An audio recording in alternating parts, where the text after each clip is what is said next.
ఆదికాండము 31వ అధ్యాయము. ఈ అధ్యాయంలో లాబాను కుమారులు లాబాను కొడుకులు యాకోబును చూసినప్పుడు అతడు మిక్కిలిగా అభివృద్ధి పొందుతూ ఉన్న విధానంని చూసినప్పుడు వాళ్ళు అసూయ పడతారు, జెలస్ ఫీల్ అవుతారు. మన తండ్రికి కలిగిన దానిని యావత్తును తీసుకొని దాని వలననే యాకోబు ఇంత ఆస్తి సంపాదించాడు అని వాళ్ళు అన్నప్పుడు యాకోబు వినడం జరుగుతుంది. తన మామ లాబాను యొక్క ముఖం కూడా నిన్న మొన్న ఉన్నట్లు లేదు. అంటే అతని బిహేవియర్ లో కూడా డిఫరెన్స్ కనిపిస్తుంది యాకోబుకు. దేవుడు యాకోబుతో, నీ పితరుల దేశమునకు నీ బంధువుల యొద్దకు తిరిగి వెళ్ళుము, నేను నీకు తోడై ఉండదను అని చెప్తాడు.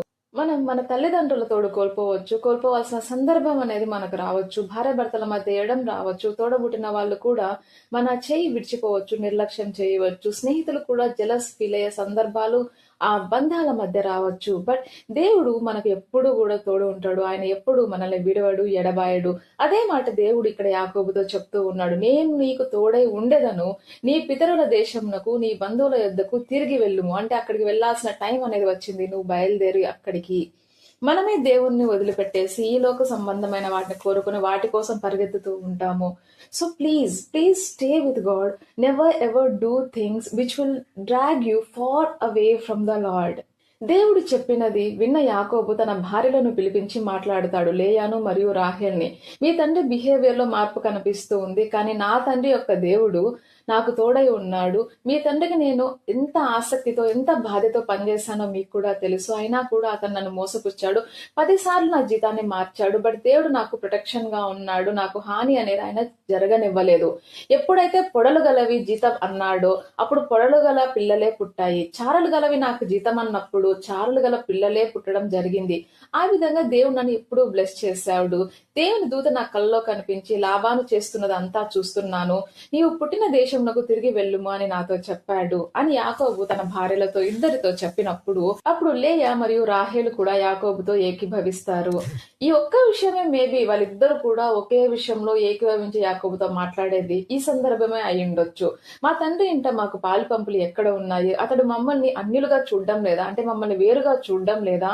మమ్మల్ని అమ్మివేసి, అంటే మాకు ఒక్కొక్కరికి 7 సంవత్సరాల కష్టాన్ని పనంగా పెట్టేసి నీతో పని చేయించుకున్నాడు. కాబట్టి మమ్మల్ని అమ్మివేసి మాకు రావాల్సిన ద్రవ్యమును బొత్తిగా తినివేశాడు. అదంతా మాది, మా పిల్లలదే కదా. అంటే నువ్వు సంపాదించినది, నీ వల్ల నా తండ్రికి వచ్చిన బ్లెస్సింగ్స్ అంతా కూడా మాది, మా పిల్లలదే కదా. సో దేవుడు చెప్పినట్లే చెయ్యి, మనం వెళ్ళిపోదాము అని వాళ్ళిద్దరు కూడా యాకోబుతో అక్కడ ఏకీభవించడాన్ని మనం గమనిస్తాము. యాకోబు తన తండ్రి ఇంటికి కనాను దేశమునకు బయలుదేరతాడు. పిల్లల్ని, భార్యలను, పశువులను, తను పద్దనారామంలో సంపాదించిన యావత్తును తీసుకుని బయలుదేరతాడు. బట్ ఇక్కడ యాకోబు ఒక చిన్న పని చేస్తాడు. ఇలా బయలుదేరే విషయం తన మామ లాబానుకు చెప్పడనమాట. అలా చెప్పకుండా బయలుదేరడం వల్ల అతడు మోసపుచ్చిన వాడు అవుతున్నాడు లాబాను యొక్క దృష్టిలో. మరి ఇంకొక విషయం ఏంటి అంటే, రాహేలు తన తండ్రి ఇంట్లో లేని విషయం గమనించి తన తండ్రి యొక్క గృహ దేవతలను ఆమె దొంగిలిస్తుంది. వాటిని తనతో పాటు తీసుకెళ్లిపోతుంది యాకోబుతో వెళ్లేటప్పుడు. ఈ విషయం యాకోబుకు తెలియదు, రాహేలు యాకోబుకు చెప్పదు. యాకోబు వెళ్లిపోయిన తర్వాత 3వ రోజుకు తెలుస్తుంది లాబానుకు ఇలా యాకోబు వెళ్లిపోయిన విషయము. 7 దినములంత డిస్టెన్స్ ఎంత ఉంటుందో అంత దూరం ప్రయాణం చేస్తూ వెళ్లి అతని వెనకాలే వెళ్తాడు లాబాను యాకోబును కలవడానికి. అతడు కలుసుకునే ప్లేస్ గిలాదు కొండల మీద కలుసుకుంటాడు. అప్పుడు దేవుడు లాబానుకు కలలో కనిపించి, నీవు యాకోబుతో మంచిగా గాని చెడ్డగా గాని పలకకూడదు, జాగ్రత్త సుమి అని చెప్తాడు. అంటే నువ్వు మంచిగా అనొద్దు, చెడ్డగాను అనొద్దు అనేసి లాబానును అక్కడ వారిస్తాడు దేవుడు. లాబాను యాకోబును చూసి, నువ్వు నాకు ఏం చేశావు? నన్ను మోసపుచ్చి కత్తితో చెరపట్టబడిన వారి వలె నా కుమార్తెలను కొనిపోవడం ఎందుకు? అలా తీసుకెళ్లాల్సిన అవసరం ఏంటి నీకు? నీవు నాకు చెప్పకుండా రహస్యంగా పారిపోవడం అనేది నన్ను మోసపించడం కదా. సంబరముతోనూ, పాటలతోనూ, మధ్యలతోనూ, సితారలతోనూ నేనే నిన్ను సాగనంపేవాడిని కదా. పిచ్చి పట్టినట్టు ఇలా ఎందుకు చేశావు? నీకు కీడు చేయడం నాకు చేతనవుతుంది, కానీ నీ తండ్రి యొక్క దేవుడు నీతో మంచిగాని చెడ్డగాని పలకవద్దు అని నన్ను వారించాడు. సరే, అంతగా నీ తండ్రి ఇంటికి నువ్వు వెళ్ళాలి అన్న కోరిక నీకు అంతగా ఉంటే వెళ్ళు. బట్ నా గృహ దేవతలను నువ్వు దొంగిలించడం ఎందుకు? అలా ఎందుకు తీసుకెళ్తున్నావు? అందుకు యాకోబు, నేను నీకు చెప్తే ఎక్కడ నీ కుమార్తెలను తీసుకెళ్లడానికి, నా పిల్లల్ని తీసుకెళ్లడానికి నువ్వు ఒప్పుకోవేమో, నా వెంట రానివ్వవేమో అని నేను భయపడ్డాను, అందుకే నీకు చెప్పలేదు అంటాడు. ఇక గృహదేవతల విషయానికి వస్తే ఎవరి వద్ద అవి కనిపిస్తాయో అవి వాళ్ళు బ్రతకకూడదు, నువ్వు అందరి దగ్గర సెర్చ్ చేసి వాటిని తీసుకోవచ్చు అనేసి పర్మిషన్ ఇస్తాడు. బట్ రాహేలు దగ్గరే ఆ గృహదేవతలు ఉన్నాయన్న సంగతి యాకోబుకు తెలియదు. రాహేలు దొంగిలించిన విషయము యాకోబుకు తెలియదు. లేయా దాసీలిద్దరూ ఎవరి దగ్గర కూడా అవి దొరకనప్పుడు మరి రాహేల దగ్గరికి వచ్చి వాటి కోసం సెర్చ్ చేసేటప్పుడు ఆమె ఒక ఒంటె యొక్క సామాగ్రిలో వాటిని పెట్టి దాని మీద ఆమె కూర్చుంటుంది అనమాట. అంటే ఎక్కడ వెతికినా కూడా ఆమె లేచి పక్క వస్తుంది. అప్పటి నుంచి అవి కనిపించే అవకాశం అనేది, అవి దొరికే అవకాశం అనేది లేకుండా ఆమె వాటిపైన కూర్చొని ఉంటుంది. సో అవి ఎవరి దగ్గర దొరకవు. ఇదంతా గమనించిన యాకోబుకు కోపం వస్తుంది. లాబాను ఇలా కావాలనే చేస్తున్నాడు అనుకున్న యాకోబు, నీవిట్టు మండిపడి నన్ను తరమనేలా, నేను చేసిన ద్రోహం ఏంటి, పాపం ఏంటి, నీవు నా సమస్త సామాగ్రిని తడివి చూచిన తర్వాత నీ ఇంటి వస్తువులలో ఏదైనా నా దగ్గర దొరికిందా? అందరి ఎదుటికి మరి దాన్ని తీసుకురా, వారే మరి మన ఉభయుల మధ్య తీర్పు తీరుస్తారు అంటాడు. 20 సంవత్సరాలు నేను నీ యొద్ద ఉన్నాను, నీ కోసం పనిచేశాను. నష్టం ఏదైనా జరిగింది అన్నప్పుడు అది నేనే పెట్టుకున్నాను, నేనే ఓర్చుకున్నాను. నా జీవితాన్ని నువ్వు 10 సార్లు మార్చావు, బట్ అన్నిసార్లు నా జీవితం మార్చిన నేను ఎప్పుడు ఏది అనలేదు. దేవుడు నాకు తోడే ఉన్నాడు కాబట్టి సరిపోయింది, లేకపోతే నువ్వు నన్ను ఒట్టి చేతులతో పంపించి వేసేవాడువేమో. నా ఈ ప్రయాస కష్టం చూసిన దేవుడు నిన్ను గద్దించాడు, నిన్ను వారించాడు అని యాకోబు అన్నప్పుడు లాబాను, వీళ్ళు నా కుమార్తెలు, ఈ కుమారులు నా కుమార్తెల యొక్క కుమారులు, ఈ కనపడేదంతా కూడా నాది, నా మంద నుండి పుట్టిన పిల్లల వల్లనే కదా నువ్వు ఇంత అనేది సంపాదించడం జరిగింది. కానీ నేను నీకు ఏమి చేస్తాను? సరే, ఒకవేళ నీకు అంతగా భయం ఉంటే మన ఇద్దరం ఒక నిబంధన అనేది చేసుకుందాము. ఈ నిబంధన దాటి నువ్వు హాని చేయడానికి నా వరకు రావద్దు, నేను ఈ కుప్ప దాటి హాని చేయడానికి నీ కొరకు నేను రాను అనేసి ఒక రాళ్ల కుప్ప వేసి అక్కడే భోజనం చేస్తారు. ఆ రాళ్ల కుప్పకు యగర్ షహదూత అనేసి లాబాను పేరు పెడితే దానికి యాకోబు గలేదు అని పేరు పెడతాడు. మనం ఒకరినొకరికి దూరంగా ఉందాము, యెహోవా నీకు నాకు మధ్య జరిగినది కనిపెట్టును అని దానికి మిస్పా అని పేరు పెట్టడం జరుగుతుంది. అంతేకాకుండా లాబాను ఒక ఫాదర్ గా యాకోబుకు కండిషన్ పెడతాడు. ఈ విధంగా ఇన్స్ట్రక్షన్స్ ఇవ్వడం జరుగుతుంది. నా కుమార్తెలను బాధ పెట్టినను, నా కుమార్తెలను కాక మరి ఏ ఇతర స్త్రీలను నువ్వు పెళ్లి చేసుకున్నను చూడుము, నీకు నాకు దేవుడే సాక్షి. హాని చేయడానికి నువ్వు ఈ కుప్ప దాటి నా వరకు రావద్దు, నేను కూడా ఈ కుప్ప దాటి నీ మీదికి రాను. ఆ విధంగా ఇద్దరు ప్రమాణం చేసుకొని దేవుని మీద, ఆ విధంగా ఇద్దరు దేవుని పేరు మీద ప్రమాణం చేసుకొని ఆ రాత్రి అక్కడే ఉండి భోజనం అనేది చేస్తారు. తెల్లవారినప్పుడు లాబాను లేచి తన కుమార్తెలను కుమారులను దీవించి తన ఊరికి బయలుదేరి వెళ్ళిపోతాడు. ఇది మనకు 31వ అధ్యాయము బ్రీఫ్ సమరీ అనేది. మనం ఈ 31వ అధ్యాయం నుంచి మనం నేర్చుకోగలిగిన విషయాలు ఏంటి అంటే, there will be changes in the people's behaviour. వ్యక్తుల యొక్క ప్రవర్తనలో మార్పులు అనేది వస్తాయి. సమయంతో పాటు ఫ్యూచర్ లో ఎవరు ఎప్పుడు ఏ విధంగా మారుతారో మనకు తెలియదు. లాబాను యాకోబు ఇంటికి వచ్చినప్పుడు అతని కోసం పరిగెత్తుకని వెళ్ళి, నువ్వు నా కుటుంబానివి, నా రక్తానివి నువ్వు, నా చెల్లి కుమారుడివి నువ్వు అనేసి ఎంతో సంతోషించిన లాబాను తరువాత ఇక్కడ ముఖం మార్చుకున్నట్లుగా అతని ముఖం ఒకప్పట్లాగా లేదు అని కనిపిస్తూ ఉంది మనకు 31వ అధ్యాయంలో. అదే విధంగా లాబాను యొక్క కుమారులు అంటే యాకోబు భార్యల యొక్క అన్న తమ్ముళ్ళు కూడా వాళ్ళ బిహేవియర్ లో చేంజెస్ అనేది ఉంది. ఎందుకంటే వాళ్ళు జలస్ ఫీల్ అవుతున్నారు, అసూయ పడుతున్నారు.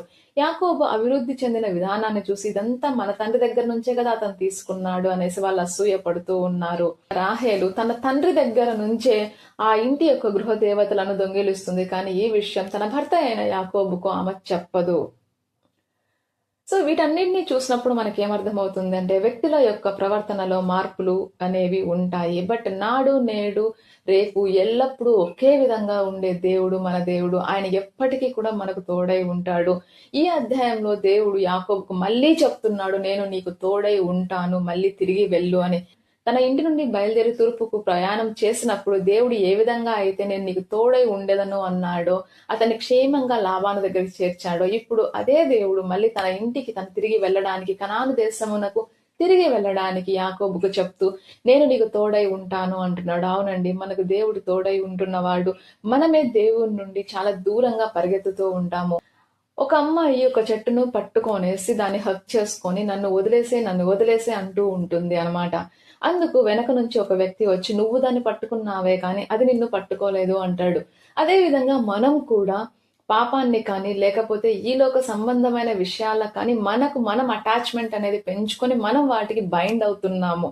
అవి మనల్ని పట్టుకొని లేవు. మనము దేవుడి నుంచి దూరంగా పరిగెడుతూ ఉన్నాము. ఈ లోక సంబంధమైన ఆశల గురించి, కోరికల గురించి, లేదు అంటే కొన్ని ప్రమాణాలను మనకు మనమే సెట్ చేసుకొని వాటిని సాధించడం కోసం మనం పరిగెడుతూనే ఉంటున్నాం. జీవితాంతం అలా పరిగెడుతూనే ఉంటాము. దేవుడి నుంచి మనకు దూరం చేసే సంగతులు అవి అయితే, దేవుడి నుంచి మనకు దూరం చేసే విషయాలు అవి అయితే, ఆయన ఆజ్ఞలకు వ్యతిరేకమైన విషయాలైతే అవి, మనం వాటి నుంచి దూరంగా పారిపోవాల్సి ఉంటుంది. లేదు అంటే మనం దేవుడి నుంచి చాలా దూరంగా వెళ్ళిపోయి ఉంటాము.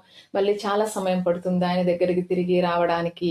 మూడో విషయం దేవుని వార్నింగ్స్. ఇక్కడ లాబానుకు వారిస్తున్నాడు దేవుడు, యాకోబుకు ఎటువంటి హాని చేయకుండా. అంటే దేవుడు మనకు తోడై ఉంటాడు, మనల్ని గమనిస్తూనే ఉండే దేవుడు. మనకు ఎవరైనా హాని చేయడానికి కానీ, మనల్ని ఎవరైనా ఇబ్బంది పెట్టడానికి కానీ తలపోసే అవకాశాలు ఉన్నప్పుడు వారితో కూడా మాట్లాడి వారిని వారించే దేవుడు మన దేవుడు. ఎప్పుడూ కూడా మనకు ప్రొటెక్షన్ అనేది ఇస్తూనే ఉంటాడు. What you are holding and why you are holding. మనం వేటిని పట్టుకొని ఉంటున్నాము ఈ లోకంలో, వేటిని పట్టుకోవాల్సిన అవసరం అనేది ఉంటుంది అనేది మనల్ని మనం ప్రశ్నించుకోవాల్సిన వారంగా ఉంటున్నాము. ప్రార్థన చేసుకుందాము. ప్రేమ నమ్మకం గల మా ప్రియ పరలోకమందున్న మా ప్రభువా, ఇంతవరకు నీ రెక్కల కింద మమ్మల్ని కాచి కాపాడి ఈ విధంగా నిన్ను స్తుతించుటకు, నిన్ను ఘనపరచుటకు మాకు ఇచ్చిన ఈ అవకాశమును బట్టి, భాగ్యమును బట్టి వేలాది వందనములు, స్తుతులు, స్తోత్రములు మా ప్రభువా. దేవా, యాకోబుకు తోడై ఉండిన మా దేవా, యాకోబు కొరకు లాబానుతో మాట్లాడిన మా దేవా, మాకు కూడా తోడై ఉండుము తండ్రి. మాకు వచ్చే సమస్యలను దూరం చేయం తండ్రి. మేము ఎదుర్కొనబోయే వ్యక్తులతో మాట్లాడి ప్రభా మమ్మల్ని ప్రొటెక్షన్ చేయమని అడిగి వేడుకుంటున్నాం తండ్రి. సమాధాన సందర్భాలుగా ఆ సంక్లిష్ట సందర్భాలను మార్చుము తండ్రి. అలాగే మాతో సహవాసం చేసేవారిని, మా స్నేహం ఎవరితో ఉంటుందో వారిని, మమ్మల్ని మేము ఎప్పుడూ కూడా పరీక్షించులాగున, పరిశీలించుకునేలాగున మమ్మల్ని ఆశీర్వదించి దీవించమని, నడిపించమని అడిగి వేడుకుంటున్నాం తండ్రి. రోజువారీ మా పనుల్లో, మా ఆలోచనల్లో నీ ఆజ్ఞలను అనుసరించి నడుచుకునే విధంగా మమ్మల్ని గైడ్ చేయమని, మమ్మల్ని బ్లెస్ చేయమని యేసుక్రీస్తు అతి పరిశుద్ధ నామమున మిమ్మల్ని అతి మిక్కిలిగా అడిగి వేడుకుంటున్నాము మా ప్రియ పరలోకమందున్న మా ప్రభువా. ఆమేన్. ఇదండి 31st చాప్టర్ జెనసిస్ లో. Thank you so much for watching. See you tomorrow.